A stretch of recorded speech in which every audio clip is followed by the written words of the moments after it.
Hey Lily, I noticed you left Bible study early. Is everything okay? Yeah, it's okay, but I just need to go to my house to check on my dog. Because if I leave my house more than 10 minutes, he just feel very lonely. Did I miss anything? Oh, okay. Well, we covered chapter 7 of Revelation, which is about those who had come out of the Great Tribulation. Verse 13 and 14 says, "Who are these, clothed in white robes, and from where have they come? These are the ones coming out of the Great Tribulation. They have washed their robes and made them white in the blood of the Lamb." So the Great Tribulation refers to the suffering and persecution the early believers went through. Even though they went through lots of suffering, they still followed the Lamb, who is Christ, and washed their robes in his blood, making them clean. Those believers followed the Lord no matter how difficult their situations were, and as a result were sealed in the book of life. Oh, I see. So that's great for those believers to follow Christ. But how do they relate it to us today?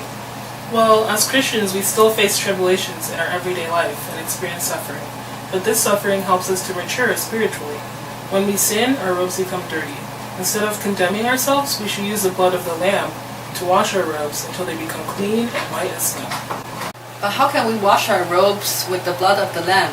And what happens if our robes are dirty? By constantly praying and denying ourselves, we should claim the efficacy of the blood and ask the Lord for forgiveness. Every time we apply the blood of the Lamb in our suffering, we are filling in the lack of Christ. And just like we wash our clothes every time they get dirty, we should wash our robes in the blood every time we sin, until they become white as snow.